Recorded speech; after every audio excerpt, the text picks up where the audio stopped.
Men, brethren, and fathers, hear ye my defense which I make now unto you. And when they heard that he spake in the Hebrew tongue to them, they kept the more silence. And he saith, I am verily a man which am a Jew born in Tarsus, a city in Cilicia, yet brought up in this city at the feet of Gamaliel, and taught according to the perfect manner of the law of the fathers, and was zealous toward God, as ye all are this day. And I persecuted this way unto the death, binding and delivering into prisons both men and women, as also the high priest doth bear me witness, and all the estate of the elders, from whom also I received letters unto the brethren, and went to Damascus, to bring them which were there bound unto Jerusalem, for to be punished.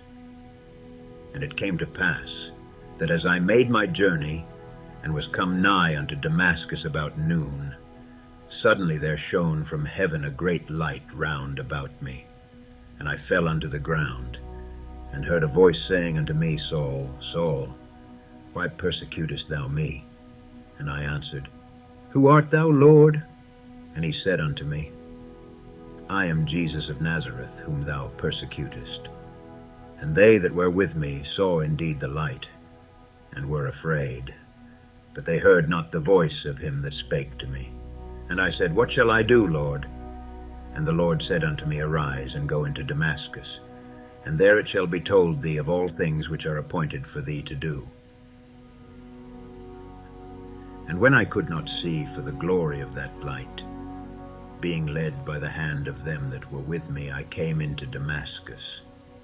And one Ananias, a devout man according to the law, having a good report of all the Jews which dwelt there, came unto me, and stood and said unto me, Brother Saul, receive thy sight. And the same hour I looked up upon him, and he said, The God of our fathers hath chosen thee, that thou shouldest know his will, and see that just one, and shouldest hear the voice of his mouth. For thou shalt be his witness unto all men of what thou hast seen and heard. And now why tarriest thou? Arise, and be baptized, and wash away thy sins, calling on the name of the Lord. And it came to pass that when I was come again to Jerusalem, even while I prayed in the temple, I was in a trance, and saw him saying unto me, Make haste, and get thee quickly out of Jerusalem, for they will not receive thy testimony concerning me. And I said, Lord, they know that I imprisoned and beat in every synagogue them that believed on thee. And when the blood of thy martyr Stephen was shed, I also was standing by and consenting unto his death, and kept the raiment of them that slew him.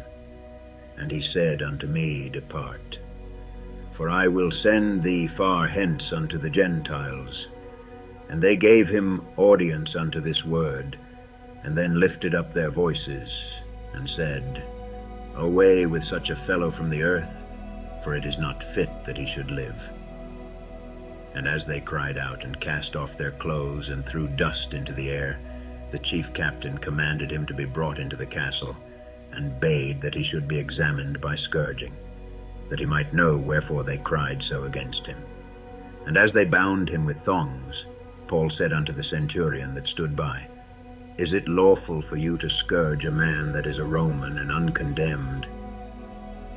When the centurion heard that, he went and told the chief captain, saying, Take heed what thou doest, for this man is a Roman. Then the chief captain came and said unto him, Tell me, art thou a Roman? He said, Yea. And the chief captain answered, With a great sum obtained I this freedom. And Paul said, But I was free born. Then straightway they departed from him which should have examined him. And the chief captain also was afraid, after he knew that he was a Roman, and because he had bound him. On the morrow, because he would have known the certainty, wherefore he was accused of the Jews, he loosed him from his bands, and commanded the chief priests and all their council to appear, and brought Paul down and set him before them.